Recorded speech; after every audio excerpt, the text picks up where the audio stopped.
ఆదికాండము 14వ అధ్యాయము. షీనారు రాజైన అమ్రాపేలు, ఎల్లాసరు రాజైన అర్యోకు, ఏలాము రాజైన కదొర్లాయోమెరు, గోయూయుల రాజైన తిదాలు అను వారి దినములలో వారు సొదొమ రాజైన బెరాతోను, గొమొర్రా రాజైన బిర్షాతోను, అద్మా రాజైన షినాబుతోను, షెబోయూయుల రాజైన షెమేబెరుతోను, సోయరను బెలరాజుతోను యుద్ధము చేసిరి. వీరందరూ ఉప్పు సముద్రమైన సిద్దీము లోయలో ఏకముగా కూడి 12 సంవత్సరములు కదొర్లాయోమెరుకు లోబడి 13వ సంవత్సరమున తిరుగుబాటు చేసిరి. 14వ సంవత్సరమున కదొర్లాయోమెరును అతనితో కూడానున్న రాజులను వచ్చి అస్తారోత్ కర్నాయిములో రెఫాయీయులను, హాములో జూజీయులను, షావే కిర్యతాయిము మైదానములో ఏమీయులను కొట్టిరి. మరియు హోరీయులను అరణ్యము దగ్గరనున్న ఏల్పరాను వరకు తరిమి శేయీరు పర్వత ప్రదేశములో వారిని కొట్టిన తరువాత తిరిగి కాదేషును ఏన్మిష్పతుకు వచ్చి అమాలేకీయుల దేశమంతటికిని హససోన్ తామారులో కాపురమున్న అమోరీయులను కూడా కొట్టిరి. అప్పుడు సొదొమ రాజును, గొమొర్రా రాజును, అద్మా రాజును, సెబోయీము రాజును, సోయరను బెలరాజును బయలుదేరి సిద్దీము లోయలో వారితో, అనగా ఏలాము రాజైన కదొర్లాయోమెరు, గోయూయుల రాజైన తిదాలు, షీనారు రాజైన అమ్రాపేలు, ఎల్లాసరు రాజైన అర్యోకు అను నలుగురితో ఆ 5 రాజులు యుద్ధము చేసిరి. ఆ సిద్దీము లోయలో విస్తారమైన మట్టి కీలు గుంటలు ఉండెను. సొదొమ గొమొర్రాల రాజులు పారిపోయి వాటిలో పడిరి. శేషించిన వారు కొండకు పారిపోయిరి.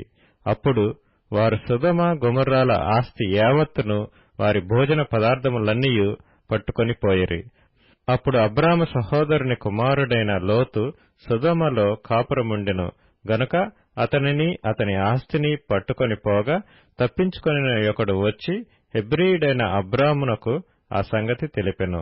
అప్పుడతడు ఎష్కోలు సహోదరుడును ఆనేరు సహోదరుడునైన మమ్రే అను అమోరీయుని ఏలోను వనములో కాపురముండెను.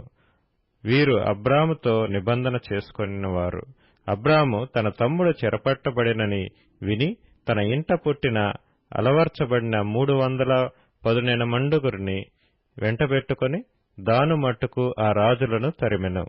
రాత్రివేళ అతడును అతని దాసులను వారికెదురుగా మొనలు తీర్చి వారిని కొట్టి దమస్కునకు ఎడమ తట్టున్న హోబా మట్టుకు తరిమి ఆస్తి యావత్తు తిరిగి తెచ్చి తన తమ్ముడైన లోతును అతని ఆస్తిని, స్త్రీలను, ప్రజలను తిరిగి తీసుకొని వచ్చెను. అతడు కదొర్లాయోమెరును అతనితో కూడానున్న రాజులను ఓడించి తిరిగి వచ్చినప్పుడు సొదొమ రాజు అతనిని ఎదుర్కొనుటకు రాజులోయ అను షావే లోయ మట్టుకు బయలుదేరి వచ్చెను. మరియు షాలేము రాజైన మెల్కీసెదెకు రొట్టెను ద్రాక్షారసమును తీసుకొని వచ్చెను. అతడు సర్వోన్నతుడగు దేవునికి యాజకుడు. అప్పుడతడు అబ్రామును ఆశీర్వదించి, ఆకాశమునకును భూమికిని సృష్టికర్తయును సర్వోన్నతుడునైన దేవుని వలన అబ్రాము ఆశీర్వదించబడునుగాకనియు, నీ శత్రువులను నీ చేతికి అప్పగించిన సర్వోన్నతుడగు దేవుడు స్తుతింపబడునుగాక అనియు చెప్పెను. అప్పుడతడు అన్నిటిలో అతనికి 10వ వంతు ఇచ్చెను. సొదొమరాజు మనుష్యులను నాకిచ్చి ఆస్తిని నీవే తీసుకొనుమని అబ్రాముతో చెప్పగా, అబ్రాము, నేనే అబ్రామును ధనవంతునిగా చేస్తునని నీవు చెప్పకుండునట్లు ఒక నూలుపోగైనను చెప్పులవారైనను నీ వాటిలో ఏదైనను తీసుకొననని ఆకాశమునకును భూమికిని సృష్టికర్తయును సర్వోన్నతుడును దేవుడునైన యెహోవా ఎదుట నా చేయి ఎత్తి ప్రమాణం చేసియున్నాను. అయితే ఈ పడుచువారు భుజించినది తప్ప నాతో కూడా వచ్చిన ఆనేరు, ఎష్కోలు, మమ్రే అను వారికి ఏ భాగములు రావలెనో ఆయా భాగములు మాత్రము వారిని తీసుకొననిమ్మని సొదొమ రాజుతో చెప్పెను.